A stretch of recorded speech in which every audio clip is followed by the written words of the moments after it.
Stay hungry, stay foolish. Before I start into the latest installment of Brains, Beliefs and Biases, this time with David Schonthal on his book, The Human Element, I want to thank our sponsor Zai, boldly transforming the future of financial services with a suite of embedded products and services, enabling businesses to transfer funds with ease and manage multiple payment workflows. Check out Zai at hellozai.com and let's get into The Human Element. There's a copy up for grabs. Just sign up to the innovationshow.io newsletter and you'll be in the hat to win a copy. Here we go. Today's book is for anyone who wants to introduce a new idea or innovation into the world.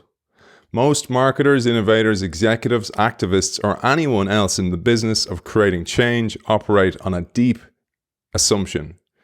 It is the belief that the best, and perhaps only, way to convince people to embrace a new idea is to heighten the appeal of the idea itself. This reflex leads us down a path of adding features and benefits to our ideas or increasing the sizzle of our messaging, all in the hope of getting others on board. Our guest calls this instinct the fuel-based mindset. The fuel-based mindset explains so much of what we do, from adding countless trivial features to software to bolting a sixth blade on to a shaving blade. By focusing on fuel, innovators neglect the other half of the equation, the psychological frictions that oppose change. Frictions create drag on innovation. In his book, our guest highlights the 4 frictions that operate against innovation. It is a great pleasure to welcome the author of The Human Element, Overcoming the Resistance That Awaits New Ideas, David Schonthal. Welcome to the show. Thank you. Thanks for having me. Before we start, I just want to say I have a copy of this beautiful book up for grabs. It's a fascinating read. We're not going to get near enough of the content today, and David has kindly given up time just before he heads away on holidays. So I thought we'd start, David, with a different type of the law of attraction, namely the battle between fuel and friction. And I'll set you up with a quote and a question that you pose in the book. When a bullet is fired from a gun, it leaves the barrel moving 1,300 feet per second, breaking the sound barrier. If shot at the ideal trajectory, which is 45 degrees, it can travel for nearly 2 miles. But a bullet isn't just powerful, it's equally precise. In a steady hand, the bullet will strike its target with pinpoint accuracy, time and time again. But what enables such a technologically simple device to achieve such extraordinary power and precision? Over to you, David. So we open the book with this metaphor, and it's really meant to highlight that anytime you're trying to bring change about into the world, there are these 2 forces at play, as you point out, Aidan. Fuel, which are all of the forces that push people towards change. So this might be features and benefits of a product. This might be the way you advertise it, the way you price it, the way you market it. All of these forces that are meant to heighten the appeal or draw magnetism to the idea. And there are lots and lots of books and materials written about how to increase the fuel or increase the attractiveness of an idea or come up with a better idea in the first place. But just like a bullet, where most people's instinct about what it is that makes a bullet fly is gunpowder. Most people, if you ask an audience what makes a bullet fly, 70% of the hands will say gunpowder, which is true.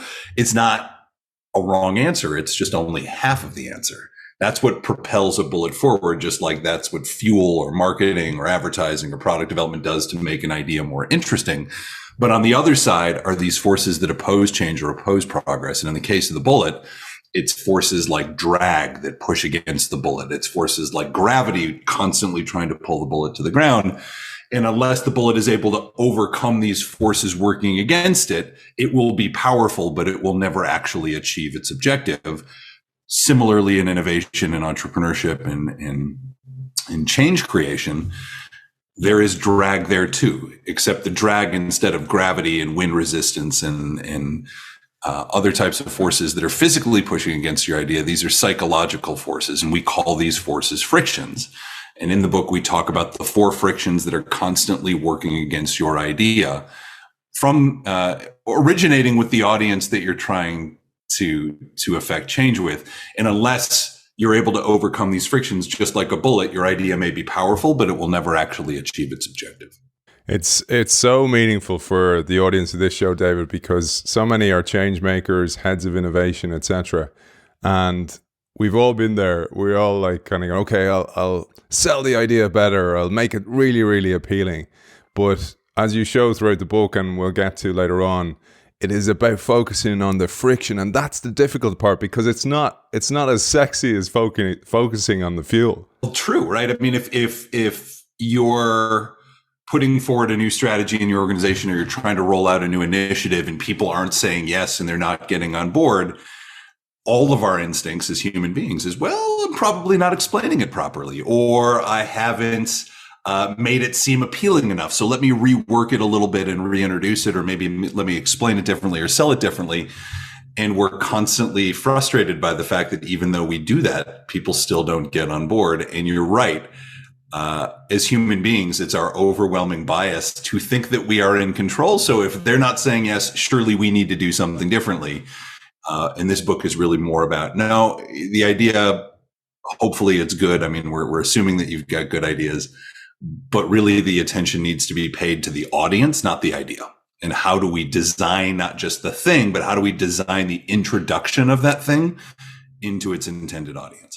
And it's just so much more work as well. That's the other thing about all this. But let's give a concrete example right up front. One that you give in the book, one that reached out to you for help, which is the case study you give right up top about Beach House. It's a great story. So this is a custom furniture company. They're probably about 5 or 6 years old at this point.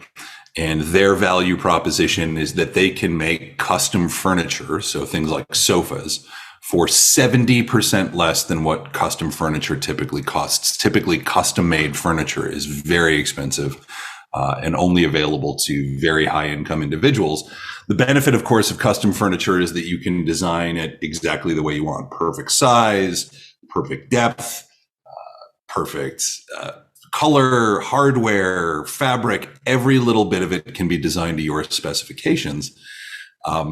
And the company is able to do this for a fraction of what it would typically cost, which puts these types of products right in range with things that you would find at retail. So at least in the United States, this is similar now in price to a couch you might find at a Crate and Barrel, or you might find at a Pottery Barn, which makes it more accessible. So lots of appeal in the idea. And then, of course, the other benefit in normal times is that this company can actually deliver this custom piece of furniture to your home in under 10 weeks, which is pretty remarkable in terms of supply chain. So not surprisingly, the idea has a ton of appeal. They've got thousands of visitors to their website every day and hundreds of visitors to their retail stores every day who spend a fair amount of time, 10, 20 minutes on the site, designing the perfect sofa, putting together all the bits and pieces, figuring out the color, figuring out the fabric, figuring out the size. And right before they're about to hit purchase in the checkout experience online, or right before they're about to put their credit card down in the retail store, this very interesting thing happens, which is that they walk away. They abandon their cart, sometimes literally or figuratively. And so the company was left scratching their heads, like, what is going on here? Clearly, there's enough fuel. There's enough magnetism to bring them to the site in the first place. There's enough appeal to the products that they're willing to spend sometimes upwards of 30 minutes designing the perfect sofa. Why is it that they're not pushing buy at the end? And of course, if you're in the audience and you're thinking here, what might be going on? If you're like me, your instincts are, well, it's probably the price. Like, they saw the price added up at the end and they're like, with taxes and service, like maybe it's more expensive. Or maybe they're not confident that they've actually chosen something that will fit in their house. Or maybe they're unclear on what the return policy is. Like, if they've designed the sofa themselves and it gets delivered and they don't like it, who's responsible? Is it the company or is it me because I designed the sofa myself? So the company's instincts are, let's run a promotion to reduce the price. Let's talk about our money back guarantee to make it perfectly clear why people should consider taking this risk, because if they're unhappy, we'll take the sofa back. And so they spent all this time and money running new ads, running new promotions, and changing the price. And it didn't have the desired effect on conversion. And so we went in to do some research to find out what is actually going on in these consumers' minds. And when you interview 10 or so customers, this interesting pattern begins to emerge. And one of the surprising reasons why people didn't say yes wasn't because of the price. It wasn't because of the money back. It wasn't because of the return policy. It was because they would not allow themselves to purchase a new sofa until they could figure out what they were going to do with their existing sofa, which sounds ridiculous. You're like, wait a minute, like, how is that so difficult, right? Getting rid of the existing sofa. But when you think about it, let's say you're a young millennial or Gen Z consumer living in a walk-up apartment and you've got this sofa already in your home. Do you have to like hire movers to get rid of it? Do you have to call up a bunch of your friends and say like, hey, could you come over here on a weekend and help me move my sofa? And let's assume that you're even able to get it out the door and get it down the stairs. Like, what do you do then? Do you just like leave it in the alley behind your house? Do you have to call a trash removal service, or like, how does this even work? And there's so much anxiety that produces in the mind of the consumer. We call this emotional friction. There's so much emotional friction that exists in their mind that they're like, nah, forget it. This is too much for me to figure out. So of course, if you hear this in your beach house or a retailer and you hear this data, the solution becomes obvious, right? The solution is clearly, well, take away the existing sofa when you drop off the new one, which is exactly what they did. And conversion increased dramatically. But the point of the story is Beach House or companies like Beach House could have continued down this path of spending money on promotions and cutting into their gross margins and changing around content and language on their website and A/B testing all sorts of different promotional tactics, which would have been very time intensive and costly. And it never really would have solved the problem, because the problem wasn't about the magnetism of the idea. The problem, like most of the ones we talk about in this book, is overcoming this emotional resistance that people have, because the idea of getting rid of the existing thing is hard for them to wrap their heads around. This is what I absolutely love about doing this show, is sharing the stories behind the theories. And you do that so well with so many great case studies. And it was just great that you worked on that one.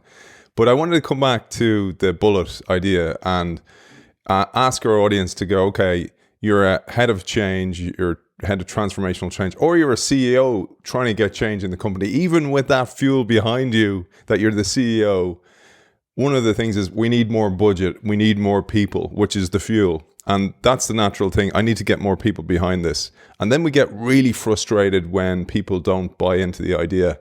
And we focus on the fuel and we get frustrated, and then we have the attribution bias where we're like, we blame them, they're the problem, etc. And we got to really look in the mirror and go, wait a second, when I point the finger, there's 3 pointing right back at me. And pretty there's not 4, because it would be perfect for this metaphor, which is, it's the drag on the bullet. The drag on the bullet is the friction. And there's 4 main frictions that you identify in the book. And I thought at this stage we'd give a high-level overview of the 4, and then I'd love to go into each in depth as much as we have time for today. Yeah, I'd be happy to. So as we talked about, there are these 4 frictions working against change. The frictions that we discuss in the book are, number 1, inertia, which is our overwhelming desire to stick with what we know, despite the fact that we know that what we're doing today is inadequate. And so this is really around the status quo bias. Human beings have this habit of the mind that we always favor things that are familiar to things that are unfamiliar. And so that's inertia. The second friction we talk about is effort. How much real or perceived effort is required in order to make the change. And this isn't just like physical effort. This is cognitive effort. It's a mental effort. This is economic effort. How much will we have to give of ourselves in order to adopt that new thing? The third is emotion. What are the undesired negative feelings our new idea might cause in others? Oftentimes the very people we're trying to help, that generates this level of emotional friction. And then the fourth is something we refer to as reactance, which is a somewhat fancy term that effectively means people do not like being changed by others.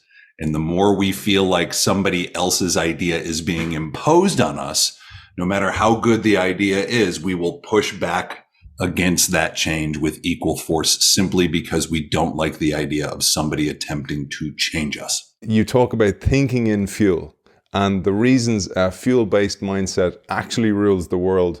And you spark our curiosity here with a fascinating excerpt right at the start of this chapter. You say a car salesperson is expected to sell about 10 cars a month. That's the industry average. The more ambitious aspire to break the 20 a month club. But there's a salesperson who is the best car salesperson on the planet, and you use him as a case study to share how removing friction is the way forward in sales as well as in innovation. It's funny, the last example I gave you of the frictions was reactance, and I mentioned that people tend to push back against ideas they feel like are being imposed upon them. Maybe the ultimate example that people might imagine in their heads is the pushy car salesperson, or at least in the United States, we have this physical reaction to hearing the word used car salesman or car salesperson because we're used to interactions where car salespeople give us the hard sell. We feel like they're trying to force us to say yes to something when we're uncertain. And that is reactance in action. It's not that the car salesperson doesn't have a ton of knowledge. They know way more about the car than we do, most likely. They know way more about the market. They know way more about what's available. It's just the manner in which they deliver that message to us is something we have this aversion to, and that's reactance. So it's ironic that one of the examples that we start with is a car salesperson, and not just a car salesperson, but to your point, the best car salesperson in history. And it is this gentleman named Ali Rada, who works at Les Stanford Chevrolet in Detroit, just outside of Detroit in Dearborn, Michigan. And you mentioned that, the best car salespeople by conventional wisdom are those that sell 20 or 30 cars a month. And if you sell 30 cars a month, like you can get a job anywhere you want. Ali Rada, by contrast, performs about 15 times better than the industry average. He sells by himself almost 1,500 cars a year, which is in some cases the equivalent performance of an entire dealership just by himself. And so one of the things that we wanted to know when we were getting into the research for this book is, how does Ali Rada do it? Like, how does he outperform his peers by a factor of 15 to 1? And what is his secret? Like, what is the technique? And what you learn when you speak to him is that his approach to selling cars isn't about features and benefits. It's not about, tactics or running the sales scripts that they describe in the dealership. In fact, every car manufacturer has a sales script. Like, they've got this handbook on how to sell and how to overcome this objection and how to overcome that objection. Ali basically takes that script and throws it out the window and approaches sales in a very different way. And his philosophy is really that, look, you've come to the dealership because you've obviously got some interest in a particular car or a particular couple of cars. You've probably done some research online. You've learned a little bit about what's available and the packages. So when somebody comes into the dealership and speaks to Ali, he doesn't view his job as trying to sell features and benefits, because most people, at least in this day and age, have some sense for what they're looking for. His job, as he perceives it, is all about removing the headwinds that stand in the way of you saying yes. So what anxieties do you have about this car? Let me see if I can address those anxieties. What are you worried about in terms of its costliness? Where is there ambiguity about how you would maintain or operate this vehicle? Where do your sources of trepidation happen? And Ali just systematically removes a lot of those anxieties. At the end, it's not about him selling you something that you don't want. It's about him enabling you to say yes to the thing that you do want. And so he views his entire role as removing friction instead of adding fuel. It's such a great story, and it'll have so many people intrigued. Ali Rada will be get job offers everywhere, man. I mean, it's a fascinating. And the other thing that's important to point out is, like, he doesn't go by conventional metrics. Like, the time to close, like, you walk into a dealership and the goal is to get you not to leave that dealership without buying a car. He's very happy for you to wait for a year or more before you find a car, because that's the moment when you're going to be most receptive. Or he's very happy to tell you that you should go to another dealership, because no matter what he says about a particular car, he knows that that car comes with a bunch of friction in your mind. He'd rather see you happy and go to another brand, because he knows that by doing that, he's engendering trust. And the next time you're looking for a car, he'll probably be your first call. So he's very, I would say, wise and unusual in this particular domain. An example you give with your co-author for this book is Lauren Nordgren, when he moved to campus, that he had a realtor and the real estate agent looked after him and did the same kind of thing again. Yeah, Lauren, who is my co-author, is a psychologist. And I think one of the beautiful things about this, well, hopefully one of the beautiful things about this book is this sort of harmony between applied and research. And Lauren talks about a realtor that he used. And this is a slightly different example. It's not as much about emotional friction as it was with Ali Reda. This is about how to give somebody a bit of a roadmap. So one of the challenges with effort, the friction of effort, is that a reason that effort shows up in change is sometimes the change or the road to the change is ambiguous. Like when a company leader comes in and says, all right, we're going to do digital transformation, or all right, we're going to come in and be more innovative as a company. Like these ideas sound lofty and interesting, but like what day of the week do we do innovation? How do we even start digital transformation? The more ambiguous the path is to get to a change, the more we resist it. And the example that you mentioned about Lauren's realtor is meant to remove some of the ambiguity about when to begin a process. And some of this comes from signaling. And so letting people know when to do something can be really helpful in removing the friction of effort. And Lauren's realtor example, when Lauren moved to Chicago, this person was particularly helpful, just a phenomenal resource for him, and mentioned to Lauren, hey, you must have a lot of colleagues moving to Chicago to work at Kellogg or work at Northwestern. When you hear about a new faculty member signing on to Kellogg, give them my card. Let them know that I'm here to help them with the transition. And what that does is give Lauren a bit of an if then. So if somebody comes to campus, or if somebody's thinking about moving to Northwestern, then give them my business card, which triggers in Lauren's mind this ability to actually help them make that change. And sometimes that trigger removes that ambiguity that results in effort-related friction.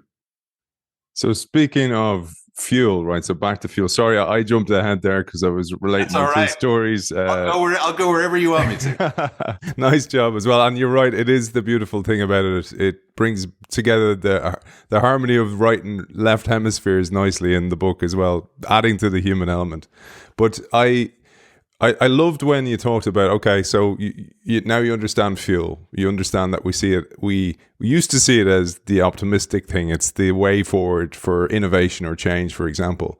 But then there's two types of fuel, and they're two sides of the same coin here. So there's progressive and aversive fuel. And under progressive fuel, then there's the 7 Ps as well, which I found really interesting.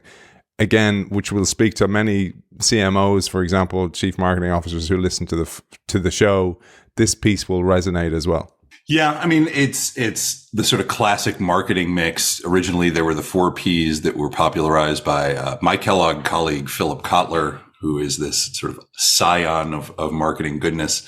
Product, place, promotion, price, and then they've expanded into packaging and placement and a variety of other things. And these are the classic tools in a marketer's toolbox, but they're all really designed to bring magnetism or fuel to an idea. None of the marketing Ps are focused on removing friction, which I think is important to note. But these are all progressive fuels, meaning these are all trying to add positivity to the idea. But there are other types of fuels that work similarly, but from the opposite side of the coin. And we refer to those as aversive fuels. And aversive fuels are things like loss aversion or fear. So I'll give you an example. If you ever go to a hotel booking site or an airline booking site and you're about to buy a ticket, invariably you've seen these messages pop up during the checkout process, like only 1 room available at this price or only 2 rooms available at this price. This is an example of aversive fuel. This is trying to make you anxious in order to inspire action. And so the purpose for mentioning these 2 things in the book are first and foremost, It doesn't matter about removing friction if your idea has no fuel. So we talk about the essential nature of fuel. We assume your idea is a good idea. We assume that it has magnetism. There's lots of things written about that and how to make ideas more magnetic. We talk about the different types of fuel just to give it a little bit of a framing. But then we talk about, that's really just only one side of this equation, and the other side, which we dedicate the vast majority of the book to, is the things that aren't mentioned in marketing classes and the things that aren't in the marketing mix, which are these 4 frictions. Yeah, and it shows you why there's such a need in organizations. I mean, every organization, especially if you're selling a product for an anthropologist or somebody who understands behavioral science, for example, because understanding nudges, understanding what keeps people on the spot, keeps the inertia high in people's mind is so essential. But I loved your take in this realm on negativity bias as well, because it's so innate in a human being. And we forget that because it dictates so much of our behavior. You mentioned earlier in the book, the reason that we call this book The Human Element is it's about the audience that you're introducing change to and how to work with that audience, not about the idea. And particularly for human beings receiving a new strategy from a corporation or receiving a new initiative or a new set of software that they have to use or new sets of tools to do their jobs, most people's reactions to this is, how is this going to negatively affect me? Like, everything is a bit guilty before proven innocent. And that is because the longer we stay in our roles and the longer we stay in an organization, that behavior becomes very familiar. So in order to overcome that inertia, we need to think about how we can address that bias, which is, first and foremost, this idea is an alien invader. What are the ways that it's going to destroy me, versus seeing it as a welcome change? And so we talk a lot about how to minimize the friction that awaits those ideas simply by introducing them to the audience differently. I was fascinated by a couple of studies. I'm going to pepper them in here, a little sprinkle of a couple of the studies you talk about. There was 2 in particular I thought was really interesting. One was, when it comes to change initiatives in organizations, sometimes a consultant will come in, for example, and try and scaremonger people into it. And you talk about in the book the Scared Straight program and how it backfired essentially was one. And then the other one was, okay, that's the stick in a way, the mental stick, the fear stick. And then there's the carrot, which was, well, we'll incentivize people for further performance and see how that goes. And again, neither of these, they could be both seen as fuel. Neither really worked. That's the other thing, is that sometimes you might get a little bit of a cosmetic benefit from a fuel-based approach, where you might see just a little spike in the numbers because you're economically incenting people to do something or you're bonusing them. But those aren't, usually sticky changes. The sticky changes are the ones where you're making it easier for somebody to do something. And, a kind of awesome example of both of these things at the moment, at least in the United States, is the return to work.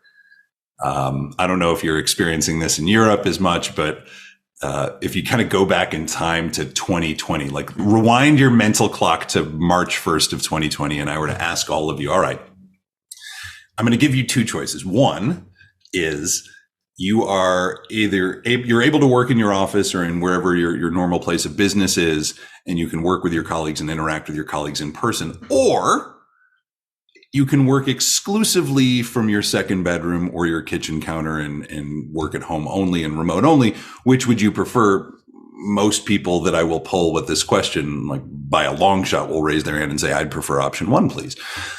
Then obviously March 15th or so rolls around, and all of a sudden we have to work from home. We're forced to work from home. The idea of working remotely is better than the idea of not working. And almost overnight, all of us change our behavior. And then you fast forward almost exactly 2 years later. So March 1st of 2022. And now all of these employers, presumably COVID's a little bit more under control. We understand it better.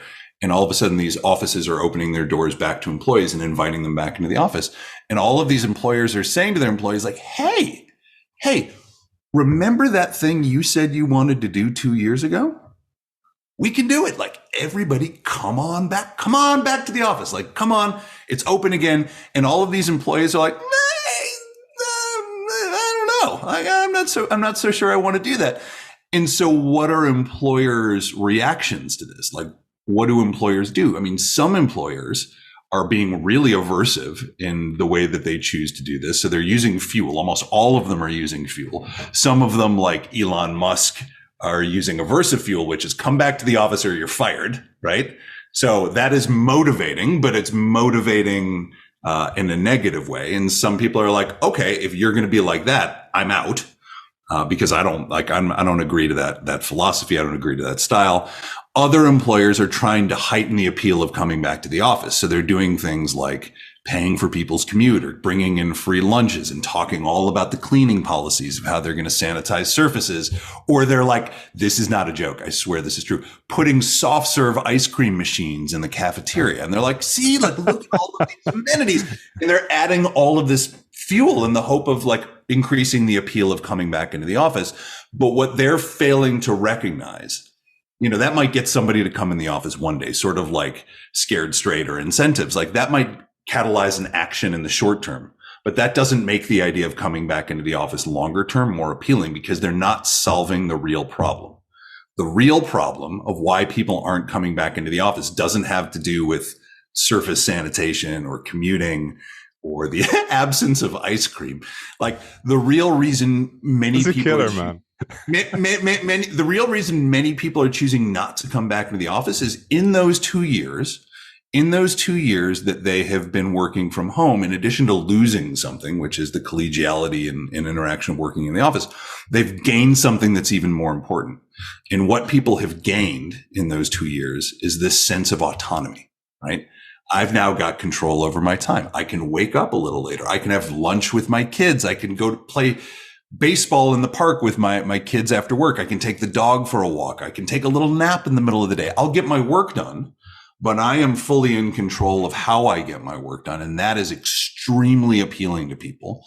And if you think of Maslow's hierarchy of human needs, as you move from like the functional base layer of human needs all the way up to the social and emotional needs they have, autonomy is a higher order need. And unless companies can help address some of the higher order elements here and remove some of that friction, which really is reactance, how do we preserve people's feeling of autonomy while still trying to achieve our business objectives? That's how you'll find a real answer to this problem, not by just throwing perks at it. Great answer, man. I had a picture of somebody listening, munching on a soft serve ice cream, kind of going, no, Schonthal's wrong. I got one of these at home.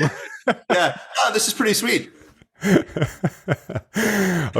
There's a killer little line here, and it relates to a former student of yours who again called on help. They worked on a large environmental project, and I love this line because this will ring true and it will resonate with so many of our audience. You said, in the physical world, applying force to an object has an opposite and equal effect. It increases friction. The same is true of ideas. Applying fuel can quite unintentionally amplify resistance to the idea. And this tees us up nicely for this example that you share. There's a few examples that this gets that get highlighted in the book on this. And I think this is a really important point. Oftentimes we cause the friction, and we do it inadvertently. And sometimes the friction we cause is actually a result of the very thing we think is going to help people.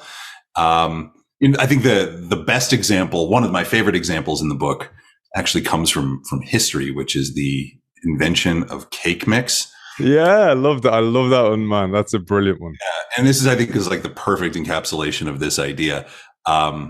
If you're listening and you think about your your baking history, if you've ever baked a cake, there's a pretty good chance that at some point in your life you've used one of these packaged cake mixes. In fact, at least in the United States, 70 million Americans use packaged cake mixes every year, which is an astronomical number. And it's not a surprise why. I mean, they generate fantastic cakes. It's significantly less expensive to buy pre-measured dry ingredients than it is to buy a bag of flour and buy a bag of sugar and buy a container of baking soda, et cetera. And so it's more cost effective. It produces a great result. And you'd think, surely this must have flown off the shelves the moment it was invented. If you go back to the 1920s when cake mix was invented, and it was invented in like 1929, it was in response to an overwhelming desire by home bakers to have an easier way to bake a cake. So they had the same problem then. It was expensive to buy all the ingredients. Many people didn't have a lot of experience in baking. And so the process was a bit intimidating. And gas ovens of yesteryear are a lot different than electric ovens today. So there was this issue with precision, and cakes wouldn't always turn out. So in response to this, General Mills, who is the brand, the parent company behind Betty Crocker, invented the very first instant cake mix. And it had everything. It had flour and water, and it had powdered eggs and powdered milk. All you needed to do was add water to the mix, stir the water in, pop it into a cake pan, and put it in the oven.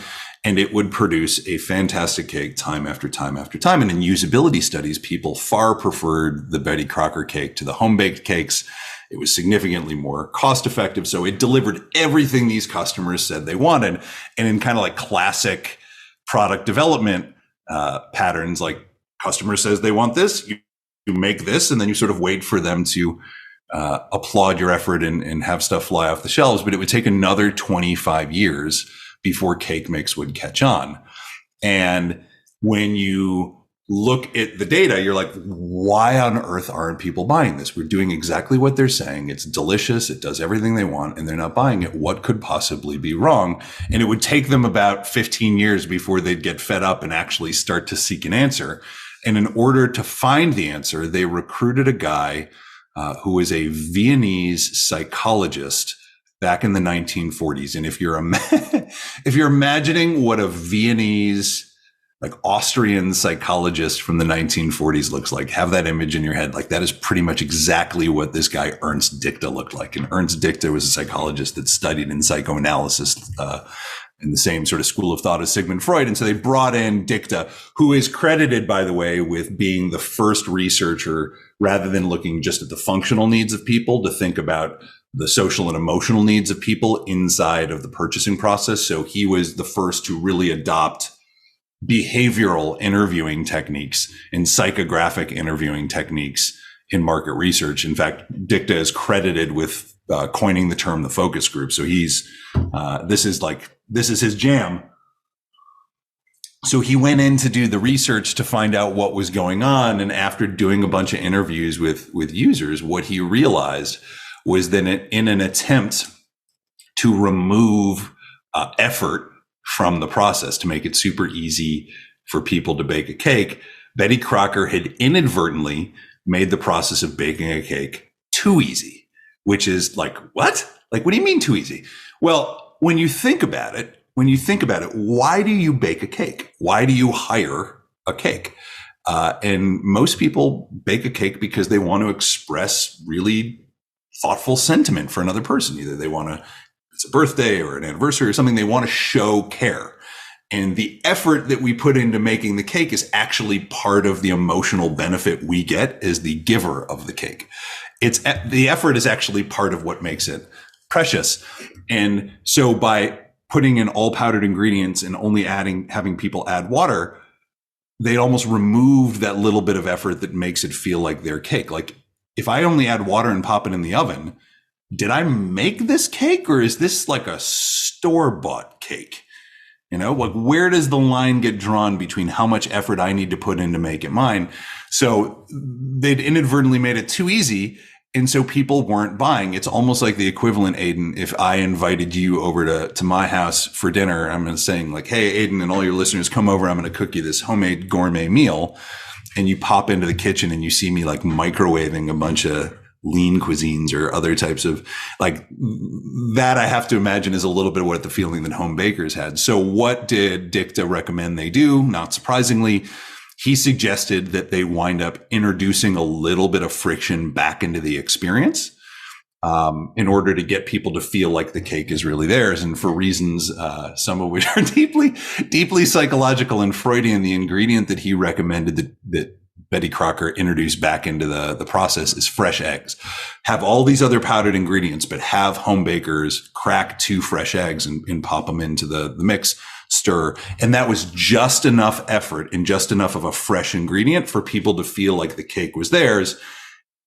and cake mix started flying off the shelves, and General Mills has never looked back since. But this is all in service of this idea that you prompted, which is sometimes in our attempt to make things more appealing to people, we can inadvertently add these little bits of friction.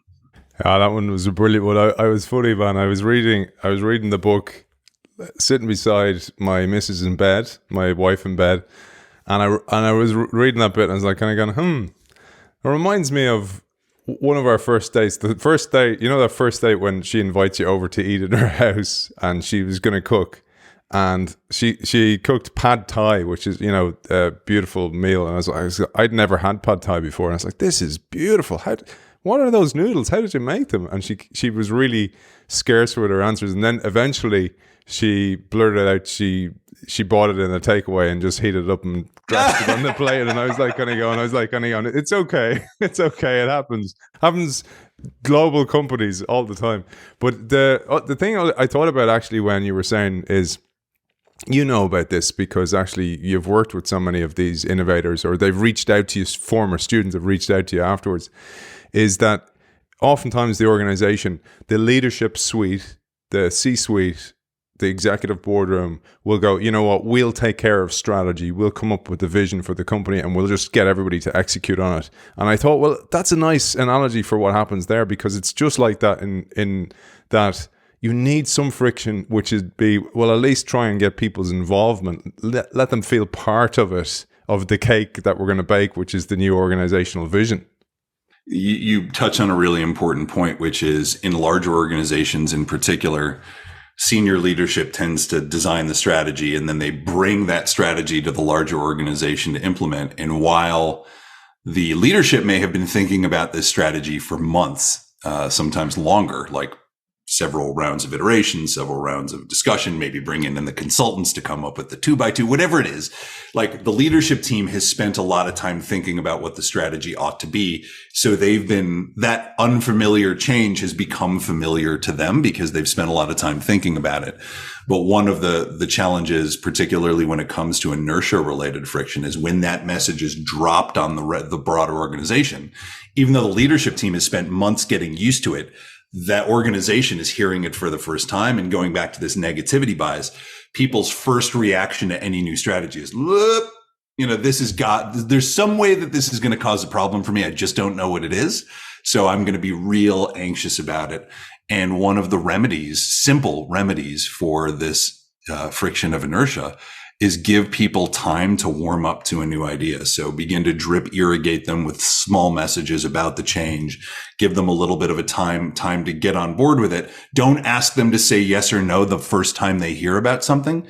Make it easier for them to say yes by getting used to the idea, which is why, by the way, going back to my consulting days working at Deloitte or IDEO, the way consultancies structure projects is very much in this ilk, right? You have the project kickoff meeting, so you get everybody's input on what the project direction should be, so people feel a sense of authorship.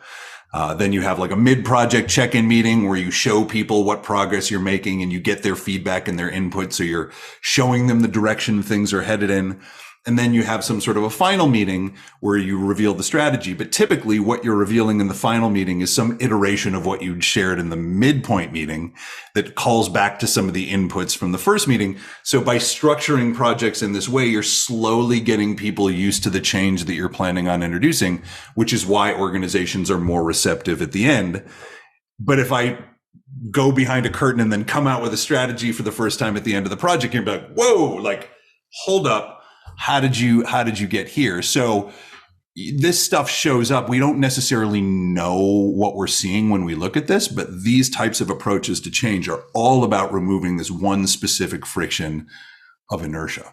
I thought about that from a consultancy perspective, because there's that part of the mix, the you know, that part as well, where actually some organizations just want the cake mix. They don't want to even crack open an egg. They just give it to me, I'll execute. But that piece you were talking about is sometimes then you get a good consultancy will certainly make the organization absolutely feel that it's their strategy because they want them to, because then they're going to have more buy-in. And sometimes then you have a little bit of pushback to the consultancy going, what did they do? All they did was crack open a couple of eggs. And then there's the worst scenario, and this is, I realize this is being recorded, so I won't name names. There are those consultancies that are hired simply to validate the idea that you already had. Right? Like if this consultancy says it's okay, then all of a sudden like that gives credibility to this and there's an independent arbiter of our idea. But, you know, the classic examples of consultancies, like basically PowerPointing your own idea and serving it back to you and being like, this is brilliant. Insurance policies, man. Insurance. So nobody gets fired around here. So no worries saying that on this show. We say it like it is. There's a killer line there. I mentioned about the student who came back to you about the charity, the non-profit they were working in, but you lead on from that. And I don't know if you want to cover that, but this line I thought will speak through to so many CEOs listening to the show, because this is a common refrain that I hear. It isn't just the idea that suffers, you say. The innovator suffers too. The CEO invested heavily in his vision and put his reputation on the line only to watch it fail. What does the CEO learn from this experience, you ask? Many learn to lose faith in those around them. They learn it's impossible to get anything done around here. Frictions are usually hidden from plain sight. If we don't understand the forces of resistance, we end up placing the blame on the people and institutions that reject our ideas and not the dark forces that undermine them. That was a brilliant line that really encapsulated what you're trying to overcome with the book. And I think that the other thing, you know, speaking about human element, right? There's the audience, but then there's, to your point, there's also the person who's trying to create that change. And again, our instinct is that if people aren't saying, yes, it's something wrong with the organization, or it's something wrong with the idea, or I'm not explaining it properly. But one of the byproducts of that is if I try something and it doesn't work, perhaps the organization isn't a place I should work, or perhaps they don't get it, or perhaps there's something wrong with how I'm in, or there's something wrong with my strategy.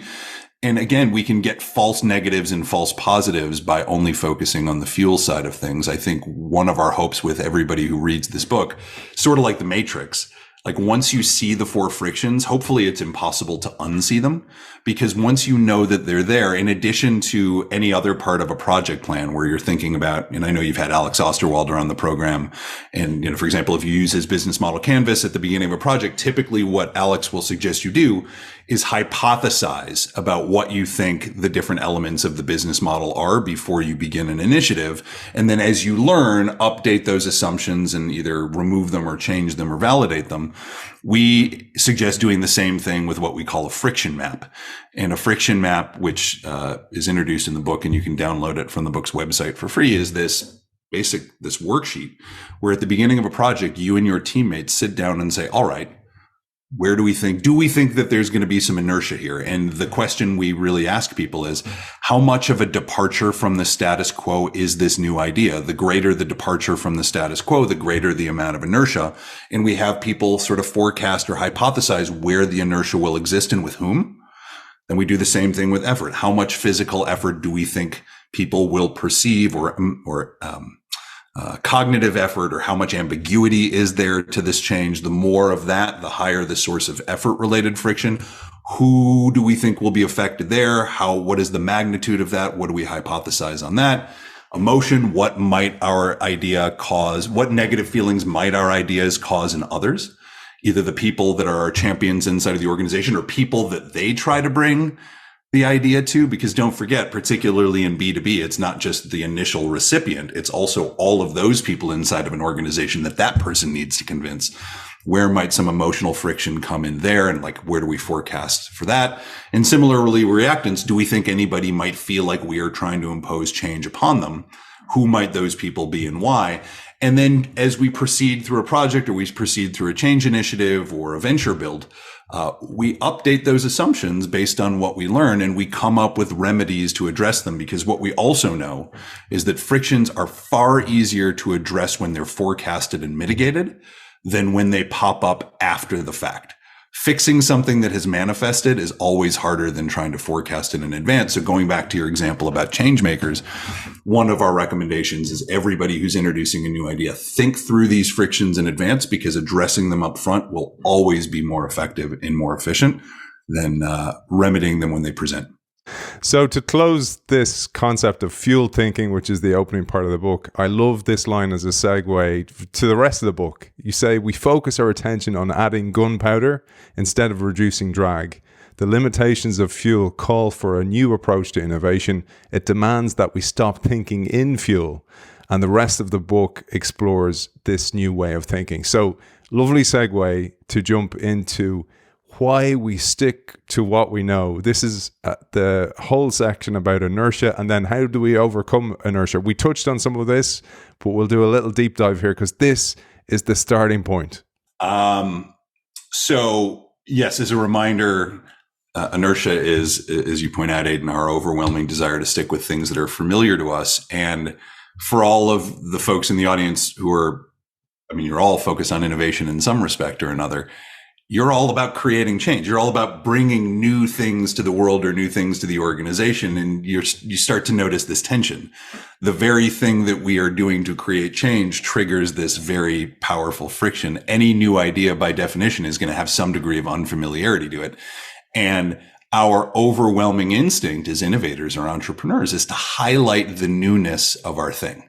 Like, here's all of the new things that this can help you do. Here's all the new features and benefits. Here's what we're going to be able to do as an organization that we've never been able to do before. I work in healthcare quite a bit. I'm a partner at a venture fund that focuses on digital health.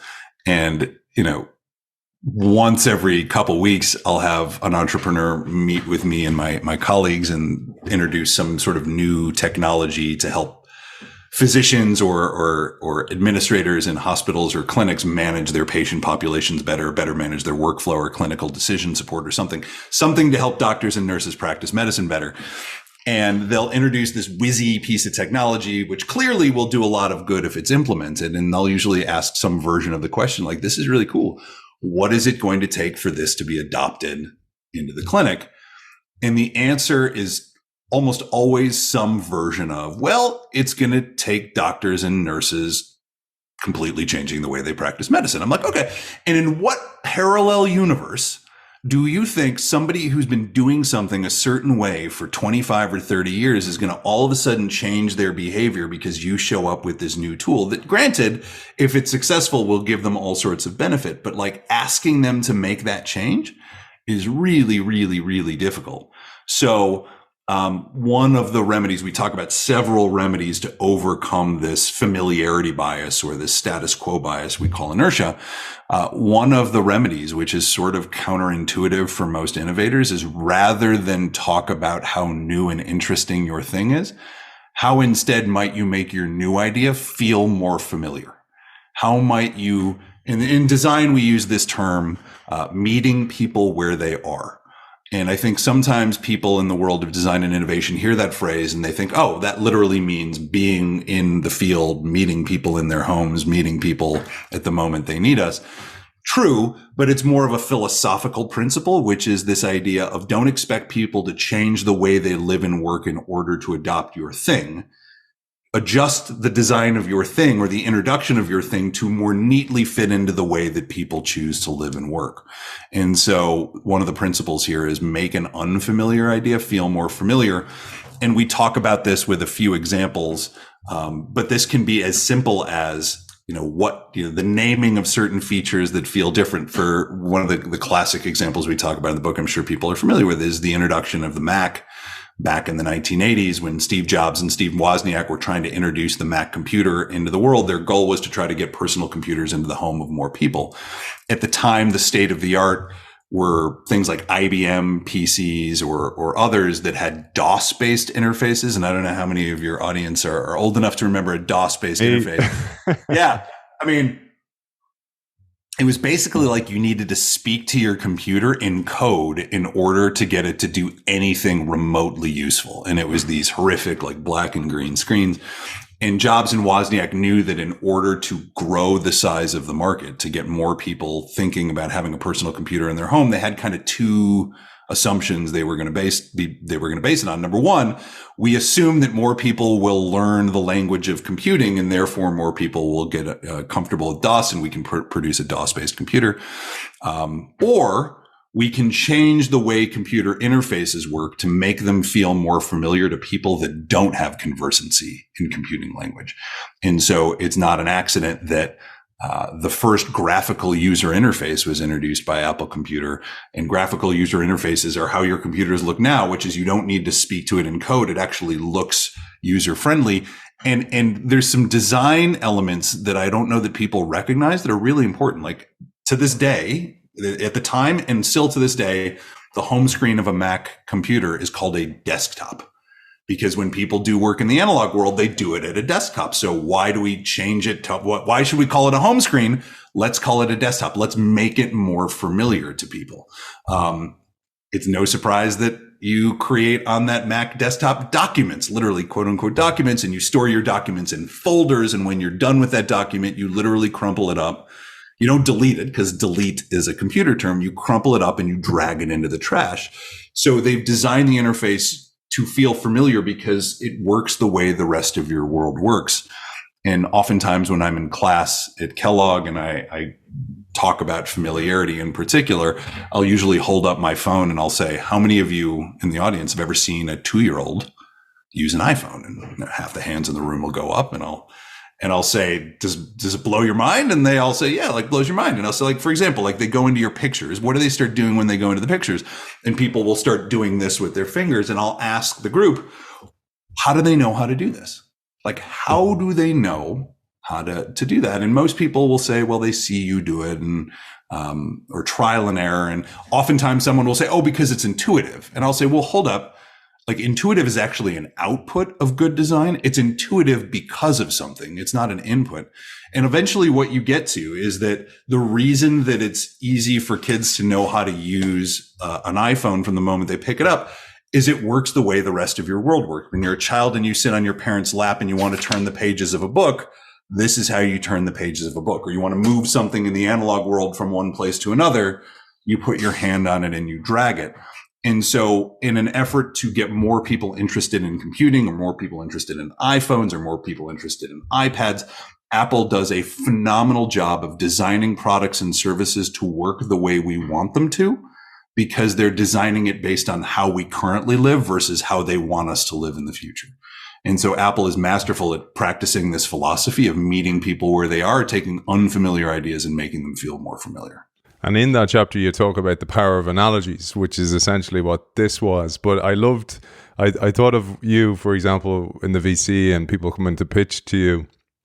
And, you know, you hear this often as well. It's like, so what's it like out there? And people are, it's like nothing. This is one of its kind. It's unique.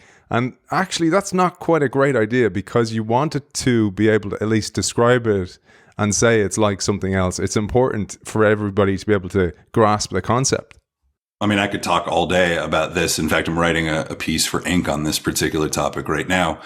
But yeah, I mean, entrepreneurs, it's the first of its kind. It's a first in class. It's a market creating event. And it might be, but chances are it's probably got some loose or rough modeling on something that already exists. And as investors, you know, we are risk capital, so we are interested in taking risk, but really good investors are risk mitigators. And so when we're listening to pitches, we're trying to evaluate how much risk is there with the team, how much risk is there with the product, how much risk is there with regulation, how much risk is there with the business model. And the more founders can systematically remove our concerns about risk in their presentations, the more likely we'll dig in. And the newer and more unproven it sounds, the more risk there is. So you may be the first person to do on-demand dog walking, but are there other business models out there that you can point to where, like, this business model has worked in this one other field and had great success? So even though we're taking that business model and applying it to dog walking, like Uber for dog walking, now all of a sudden I've taken some of the risk in your mind out of your head, which is, all right, well, this is a proven business model. It's just not a proven business model in this domain. People are used to on demand. You don't have to get consumers up the learning curve about what on-demand services look like. Now it's just a matter of getting them comfortable with using an Uber type service, except for dog walking. So the more you can give somebody an analogy and say, it's like this, but with these changes, the less unfamiliar it feels, or I guess said more concisely, the more familiar it feels. And because it feels more familiar, it feels less risky. We're gonna run out of time, man. I told you it would fly by. This is a fly by. There's 5 ways you talk about overcoming inertia, but we've kind of touched on a couple of them, and we'll recap on those. But I loved when you shared the thought experiment of the pleasure machine, and then the updated version, the Joshua Green updated version as well, and the comparison of the two. I thought that was a great way of putting it out there for people to go, look, we are inertia loving beings. Yeah, I mean, so this is a cool example from some psychological experiments that were done, and this is where Lauren, my co-author, really brings such great stuff to the book, because he deeply knows all of the psychology behind these phenomena. But one of these examples that we reference in the book is called the pleasure machine, and the gist of this is trying to understand just how powerful the status quo bias is. And the idea in broad strokes is that if you ask a bunch of people, would you go in, you sort of create this hypothetical situation. You go into this virtual reality environment, almost like the Matrix, almost exactly like the Matrix. We sort of plug you into this machine and it alters your reality, and you have everything you want. You're as wealthy as you'd like to be. You've got this great job. You've got this great family, but none of it is real. And what we will do is every year we'll check in with you and we'll say, do you want to stay in the pleasure machine or do you not want to stay in the pleasure machine? And at the end of the year, we'll give you the choice to rejoin the living world with all of the idiosyncrasies or stay inside of this idyllic environment. And the way the experiment is conducted initially, most people would say, pleasure machine's great, but after a year, I'm coming out, because the reality of my current world is more appealing to me than this fictitious, idyllic environment that I've been sort of experimented into. I thought of remember Total Recall with Arnold Schwarzenegger? I was like, that's kind of, it might have inspired. I'm not sure, but that's what came to mind for me. Sorry. Yeah. No. And I think, the Matrix is the other one, which is like, I've got all these powers and that's not how I am in real life. And if I unplug myself, I'm sort of this ordinary dude living on a submarine or whatever it is. But there was a really clever, modification to this experiment that was done later to further prove the status quo bias, which was, and I can't remember exactly how the language was teed up, but it was this small experimental change, which is, the environment you're in right now, the one you live in today, is actually a fantasy. Like, you're in the pleasure machine right now, and you've got your family, you've got your kids, you've got your dog, you've got your house. We can either pull the plug on the pleasure machine and you can return to your true reality, or you can stay in the pleasure machine. Now, all of a sudden, because the reality, even though we're in it, is false, it's still the reality we know. And so people choose to stay in the pleasure machine because of the familiarity bias of even the imperfect world they live in today. It's still the world they know, and they'd rather not give up the things that they know in pursuit of something more authentic or different. So all of this is just experiment designed to prove the power of the status quo bias in a bunch of different ways. Let's build on that then and go, okay, so that's inertia. We know this. We didn't need to describe this to you. You know this deep down. Those of you who are change makers, maybe CEOs and organizations, you know how it is difficult to even get people to adopt a new CRM or a new piece of software. It's so bloody difficult to get people to change. But in the book, David and Lauren show us how and give us some recipes for success here. So we mentioned some of these earlier on.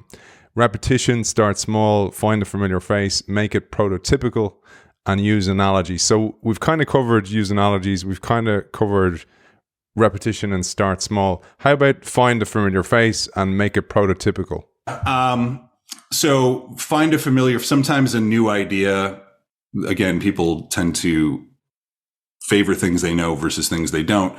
It could be that the idea doesn't have any good analogs. It could be that the idea is truly revolutionary or market creating. So how do you go about trying to add familiarity to something that inherently has no comps, one of the ways to do it is to find a messenger that people know. So you as an entrepreneur, I'll go back to that example. Maybe I'm pitching you a market creating innovation that doesn't have a known business model analog. There is a bunch of risk attached to it. And I, as an entrepreneur, am unknown to you as the investors. How might I try to add at least a little bit more familiarity? One is to have somebody introduce me to that venture fund that is familiar to them. So that credibility of the messenger gets extended to me as the entrepreneur. And that helps take the unfamiliarity of me as a new founder and make me feel a little bit less threatening and a little bit more familiar to you. So the endorsement, so to speak, of somebody who is credible, who somebody knows, can add a lot to an unfamiliar idea. There's an ad in the United States. I don't know if Tom Selleck was ever big in Europe. Oh yeah, Magnum, yeah. Magnum PI, right. So Magnum PI on daytime TV is now selling older Americans reverse mortgages. And if you're like, what is a reverse mortgage? Like, that is precisely the unfamiliar idea. Like, a reverse mortgage is basically how to take equity out of your house and use it for your life. But like, you think about mortgages, you think about homes, you think about financial crises. You're like, man, this sounds dodgy. This sounds weird. So how does this company get people comfortable with the idea of reverse mortgages, particularly like baby boomers and older folks? And the way they've chosen to do it is by making Tom Selleck the spokesperson, right? And Tom Selleck, in this line in the ad, is like, I trust them. And if I can trust them, you can trust them. And I'm like, damn, like somewhere in their market research, somebody found that Tom Selleck is this overwhelmingly compelling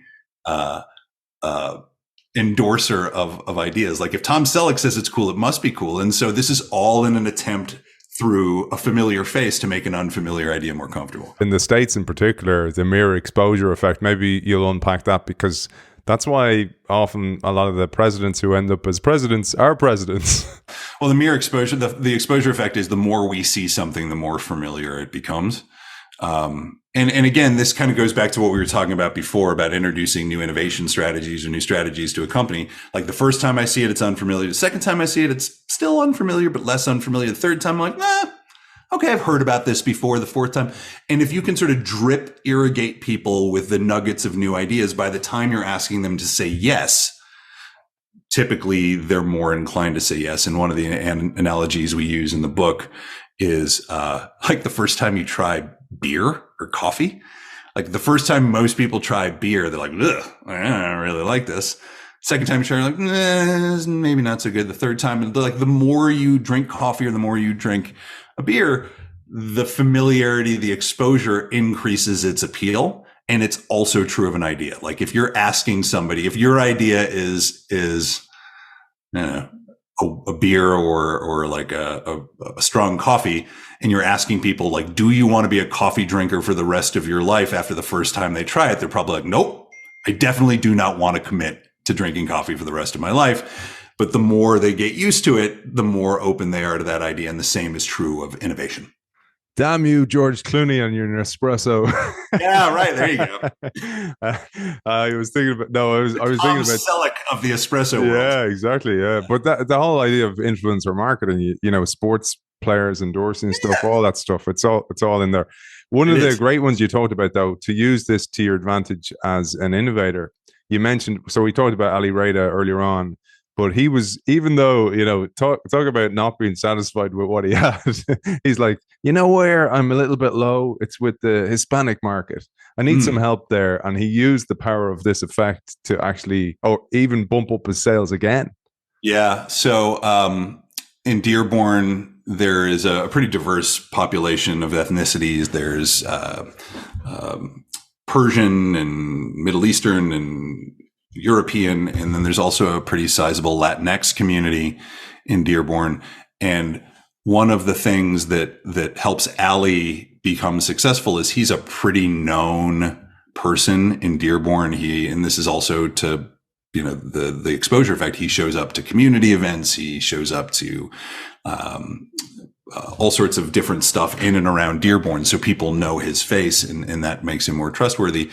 But in order to become more trusted by the Latinx community, who doesn't necessarily see themselves in the same circles that Ali travels in, or go to the same events that Ali goes to.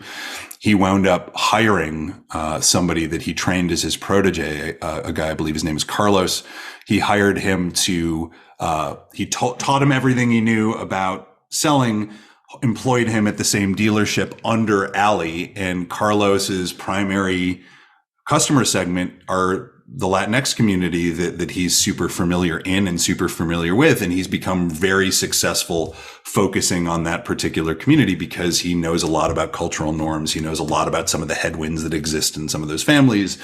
And so one of the ways Ali has increased his market share through the dealership is by bringing people in that are more closely connected to the communities he's trying to serve.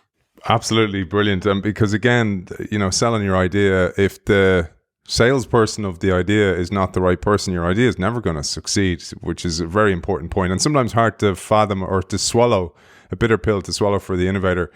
We're running out of time, but I'd love to get into a bit of effort, the effort effect. One of the terms you coined, effort neglect. Before we go to effort, can I just sort of build a bridge from that to emotion? We've talked a little bit about effort, particularly as it relates to the cake mix example, but there's another really good parallel to what we were just talking about. Do you mind if I ad lib a little bit?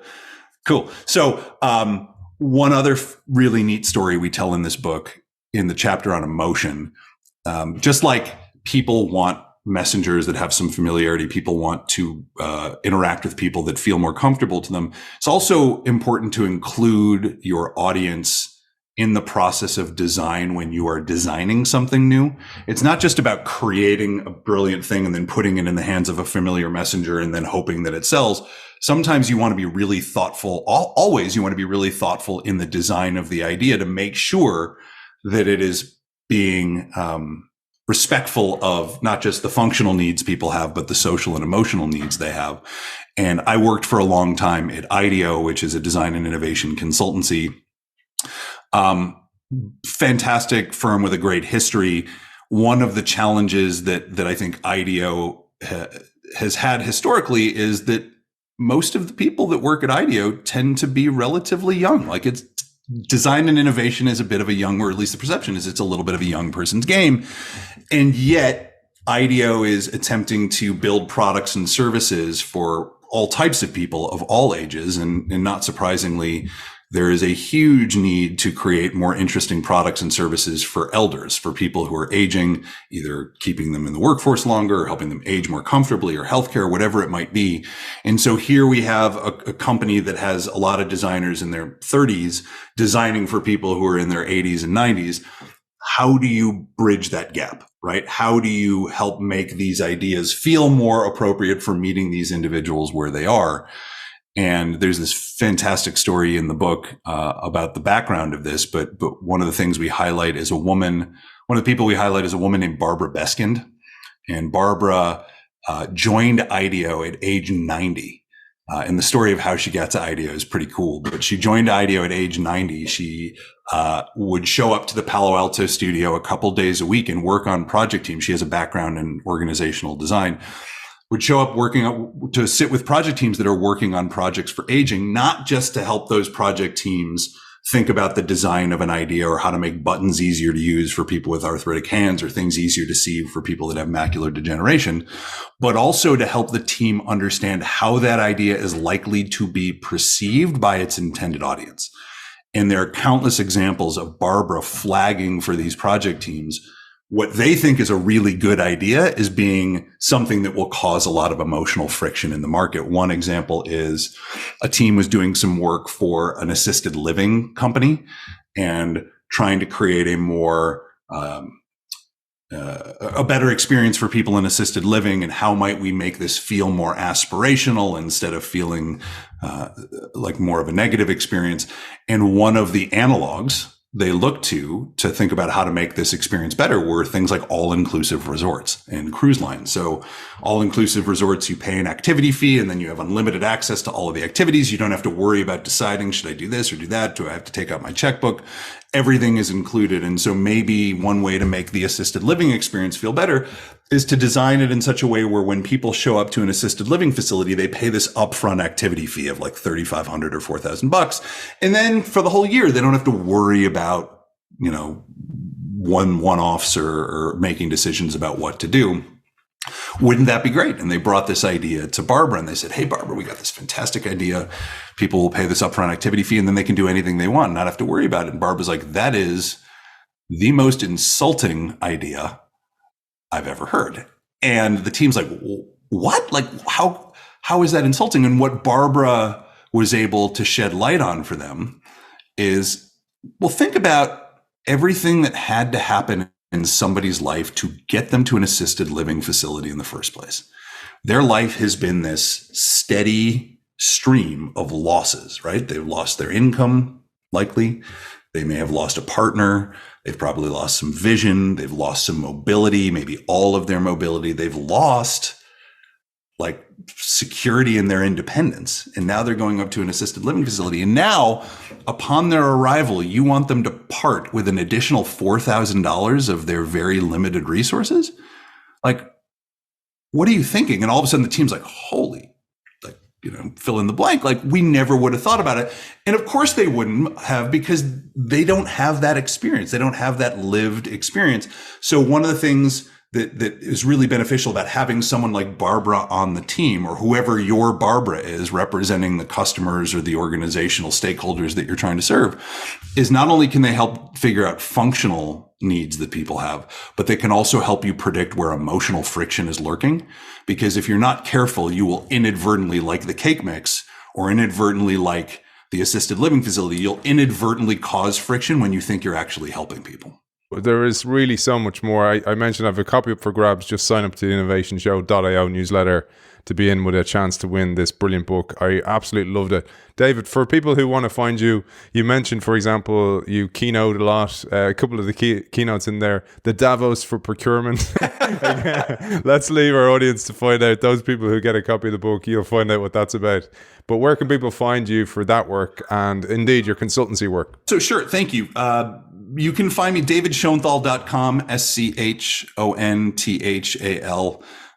is my homepage, and you can find information on things that I'm writing or publications there. Also, my faculty page at the Kellogg website, there's some information on how to get in touch with me. Author of The Human Element, Overcoming the Resistance That Awaits New Ideas.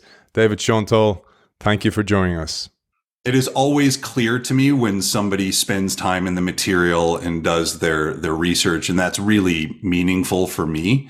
And so it is abundantly clear that you've put a lot of preparation into this. I'd love to do a little bit more on this and maybe do something else again. And indeed, your future books, there's definitely going to be more. So, and as long as you don't try and sell me some type of reverse pension. I'll leave that to Tom Selleck. As always, thanks to our sponsor, Xi, boldly transforming the future of financial services with a suite of embedded products and services, enabling businesses to manage multiple payment workflows and transfer funds with ease.